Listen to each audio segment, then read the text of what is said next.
సత్యం గారు, ఈ భూముల వివాదము ఈ మొత్తం వ్యవహారంలో ఇప్పుడు కాంగ్రెస్ కావచ్చు, బీఆర్ఎస్, బీజేపీ చేసుకునేటువంటి ఆరోపణలు ప్రత్యారోపణలు నిజంగా వాళ్ళకి హెచ్సియు భూములపైన లేకపోతే రాష్ట్రం పైనటు తెలంగాణ సమాజం పైన చిత్తశుద్ధి ఉండే ఈ రకంగా ఆరోపణలు చేస్తున్నారా, లేదంటే ఓటు బ్యాంక్ రాజకీయాలు లేకపోతే వాళ్ళ సొంత రాజకీయాల ప్రయోజనాల కోసం చేస్తున్నారు అనేటువంటి వాదనల్లో నిజం ఎంతుంది? మీ స్పందన ఏంటి దీనిపైన? వాస్తవానికి ఇష్యూ పొలిటిసైజ్ అయిన తర్వాత దాని నుంచి అడ్వాంటేజ్ తీసుకోవడానికి ప్రతి పార్టీ ప్రయత్నిస్తుంది, ఎదుటి వాళ్ళని కార్నర్ చేయడానికి.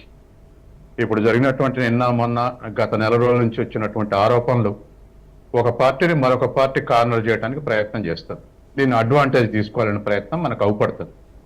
కానీ అసలు 2004 తర్వాత ఈ భూములు అమ్మకం చేసి రాబడి చేసుకోవటం కరెక్టేనా? తప్పైనప్పుడు అన్ని పార్టీలు, పరిపాలించిన 3 పార్టీలు తప్పు చేసుకుంటూనే వస్తున్నాయి. వైఎస్ రాజశేఖర టైంలో స్పెషల్ ఎకనామిక్ జోన్ల పేరు మీద భూములు అప్పగించి కిడుపులో పాల్పడరని ఇప్పుడు అనేక సిబిఐ కేసులు ఉన్నాయి. అవి మనం చూస్తున్నాం, అందరికి తెలిసినటువంటి విషయమే. అప్పుడే కొన్ని వేల ఎకరాలు, దరిదాపు 33 స్పెషల్ ఎకనామిక్ జోన్లలో ఇది పెద్ద ఫ్రాడ్ జరిగిందని చెప్పేసి ఇప్పుడు ట్రయల్స్ నడుస్తున్నాయి, ట్రయల్లు ఉన్నాయి కేసులు. అప్పుడు అది జరిగింది. చంద్రబాబు నాయుడు వచ్చినంత చంద్రబాబు నాయుడు ఇండస్ట్రియలిస్టులకు కావాలి భూములు అని చెప్పేసి తను ఇప్పుడున్నటువంటి హెచ్సి భూములు కూడా ఐఎంజీ సంస్థకు అప్పగించాడు. అప్పుడు చంద్రబాబు నాయుడు చేశాడు. కేసీఆర్ వచ్చిన తర్వాత కేసీఆర్ కోకాపేటలో ఎకరం 100 కోట్లకు పోతే ఇది తెలంగాణ అభివృద్ధికి సూచిక అని చెప్పిండు. It is an A indicator, ఇది ఒక కొలబద్ద మన రాష్ట్ర అభివృద్ధి చెందిన దానికి అని చెప్పేసి భూములన్నీ వాటికి ఎక్కువ రేటు వస్తే ఇదే అభివృద్ధికి సూచిక అని కూడా చెప్పిండు కేసీఆర్. అంటే 3 పార్టీలు కూడా ఇలా భూములు అమ్ముకుంటూ తర్వాత రాబడి, పన్నేతర రాబడి, నాన్ ట్యాక్స్ రెవెన్యూ రాబట్టుకోవటానికి ఈ పద్ధతులు అవలంబిస్తారు. కాబట్టి ఇది రైట్ ఆర్ రాంగ్ ముందు 3 పార్టీలు చెప్పాలి. అభివృద్ధి నుంచి పన్ను వసూలు చేసుకోవటంలో తప్పు లేదు. ఎకనామిక్ యాక్టివిటీస్ నుంచి ఇప్పుడు జిఎస్టీ వచ్చినట్టు యాక్టివిటీ నుంచి జనరేట్ అయితే తప్పు లేదు, లేదా డెవలప్మెంట్ నుంచి వస్తే తప్పు లేదు, లేదా మరి ఏ యాక్టివిటీ అయినా ఎకనామిక్ యాక్టివిటీ జరుగుతూ ఉంటే రెవెన్యూ వస్తూ ఉంటుంది. కాబట్టి ఇలా కాకుండా ఇవన్నీ వదిలేసి కేవలం భూములే అమ్మి రాష్ట్రాన్ని పరిపాలించాలన్నది కరెక్ట్ అనుకుంటే 3 పార్టీలు ఎవరు మాట్లాడటానికే వీల్లేదు. 3 పార్టీలు చేసినాయి ఆ పని. ఇది ఒక అంశం. రెండోది, ఇవాళ హెచ్సియు విషయానికి వస్తే హెచ్సియు విషయంలో 400 ఎకరాలు ప్రభుత్వానది అనేది కన్ఫర్మ్ అవుతుంది ఇప్పుడు. ఎందుకంటే నానా రకాల ఆర్గ్యుమెంట్లు చేయొచ్చు, కానీ ఎవరి అనుమతితోటి చంద్రబాబు నాయుడు ఐఎంజీకి అప్పగించిండు? గవర్నమెంట్ అనుకుంటేనే అప్పగించింది. యూనివర్సిటీ నుంచి తర్వాత ఈ కార్పొరేట్ సెక్టర్కు ట్రాన్స్ఫర్ చేయరు కదా. రాష్ట్ర ప్రభుత్వం స్వాధీనం చేసుకున్న తర్వాతనే చేసింది. వాళ్ళకు ఇంకొక 397 ఎకరాలు ట్రాన్స్ఫర్ చేసి యూనివర్సిటీ నుంచి అఫీషియల్గా యూనివర్సిటీ అథారిటీస్ ఒప్పుకొని ట్రాన్స్ఫర్ చేసి ఇది గవర్నమెంట్ భూములు అనుకొని అనిపించి దాన్ని ట్రాన్స్ఫర్ చేశారు. అదే అయిపోయినాక తెలుగుదేశం గవర్నమెంట్ అయినాక రాజశేఖర రెడ్డి ఏం చేసిండు? అది రద్దు చేసి ఇతర investment purpose, public oriented purpose కోసం కేటాయిస్తున్నాం న్యాయం చేశాడు.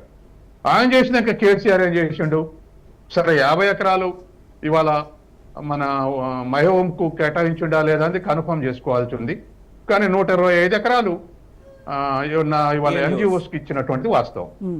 అంటే మళ్ళీ ఇది గవర్నమెంట్ భూమి అని చెప్పేసి అది ఒక కన్ఫర్మేషన్.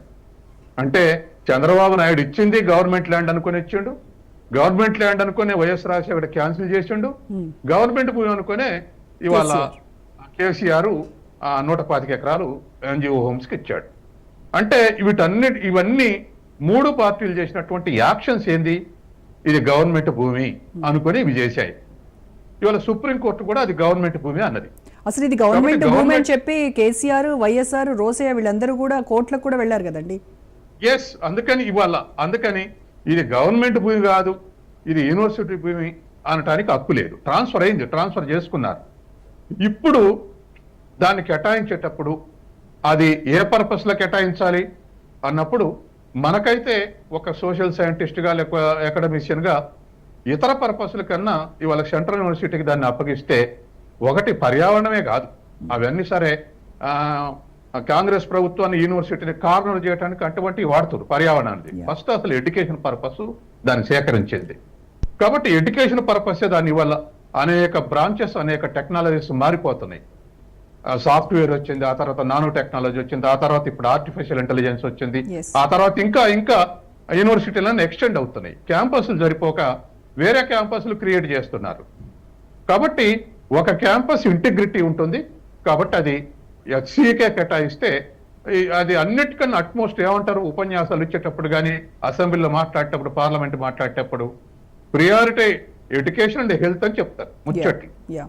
కాబట్టి ఆ రెండింటికి ఇంపార్టెన్స్ ఇవ్వని బడ్జెట్ ఎందుకు, ఆ రెండింటికి ఇంపార్టెన్స్ అని పాలన ఎందుకని చెప్తారు. కానీ వాటి కేటాయింపులు అవన్నీ ఇప్పుడు మనకు డిబేట్లు అవసరం లేదు, హెల్త్ అండ్ ఎడ్యుకేషన్. కానీ ఇప్పుడు ఎస్సీయూకు దాన్ని కేటాయిస్తే భవిష్యత్ తరాలకు ఇది ఒక పెట్టుబడిగా ఉపయోగపడుతుంది. కాబట్టి భూములన్నీ ఆ వెల్ఫేర్ యాక్టివిటీస్ ఖర్చు పెట్టుకుంటా ఒక గవర్నమెంట్ ఇంకో గవర్నమెంట్ కు ట్రాన్స్ఫర్ చేస్తుంది క్రైసిస్ ని.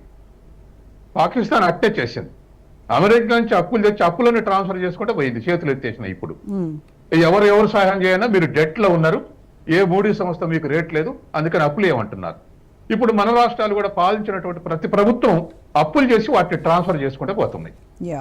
ఆంధ్రప్రదేశ్ లో దరిదాపు జిఎస్డిపిలో 45% అప్పులు ఉన్నాయి, వాళ్ళు ఒక గవర్నమెంట్ కి ఇంకో గవర్నమెంట్ ట్రాన్స్ఫర్ చేశారు. ఇప్పుడు తెలంగాణలో కూడా కార్పొరేషన్ అప్పులు కలిపితే ఇది కూడా 40% దాటింది. ఇది కూడా బడ్జెట్ అప్పులు 28% ఉన్నాయి, ఇవన్నీ కలిపితే అది కూడా 40% దాటుతుంది, ట్రాన్స్ఫర్ చేసుకుంటూ పోతున్నారు. ఇప్పుడు ఈ భూములు కూడా మేము అమ్ముకోం అయితే అనేటువంటి ఆలోచన అవ్వపడుతుంది తప్ప అసలు అమ్ముడే తప్పు అనేటువంటి ఆలోచన చేయట్లేదు. వాళ్ళ ఆరోపణలో కూడా అదే, అయ్యో దీనిపైన వచ్చేటువంటి లాభం నేను తీసుకోలేకపోయానే అనే తప్ప దీనిపైన చిత్తశుద్ధి. ఇప్పుడు ప్రజలు కూడా ఏ స్థితికి వచ్చారంటే ఈ డిబేట్స్ అన్ని చూసిన తర్వాత ఒక ప్రాజెక్ట్ కడతానన్నా లేదా ఒక ఇన్వెస్ట్మెంట్ పర్పస్ భూములు సేకరించిన ఇలా చేతులు మారుతున్నాయని ప్రజలు దరిదాపు నెగిటివ్ ఆలోచించేటువంటి స్థితికి వచ్చారు. అంటే ఉపయోగించే పర్పసే సేకరించినా దీంట్లో కమిషన్లు ఉన్నాయి అని చెప్పేసి అనుకునే పరిస్థితి వచ్చారు. ఇవాళ పోలవరం తర్వాత కాళేశ్వరం డిబేట్ అయిన తర్వాత గత 2-3 ఏళ్లుగా ఈ కమిషన్ల కోసమే ప్రాజెక్టు గడుపుకునే అనే స్థితికి ఇవాళ ప్రజలు వచ్చారు.